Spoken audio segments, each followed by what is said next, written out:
Bonjour chers amis. Alors là je suis à l'arrière du parc du château de Meslay-le-Vidame. Donc je suis toujours coincé par les grillages et les barbelés.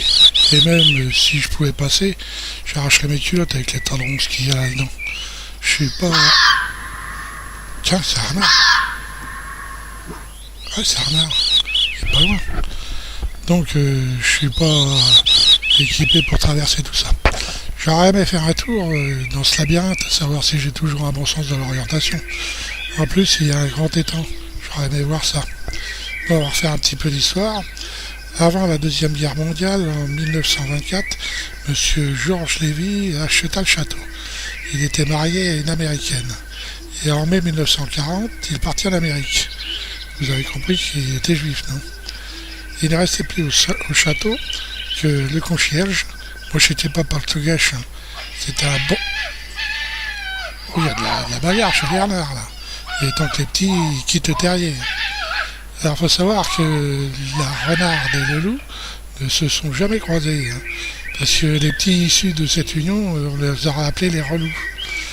Bon, on continue. Je ne sais plus où j'en étais. Hein.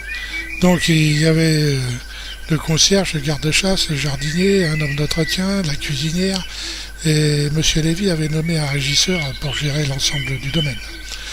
C'est resté comme ça jusqu'en 1954, moment où la caisse d'allocation familiale de Chartres racheta le château. Durant toutes ces années, le château n'était plus qu'un simple rendez-vous de chasse. Ça, je vais vous dire que ça devait être les vacances au château pour les 6 familles qui vivaient là-dedans. Et justement, M.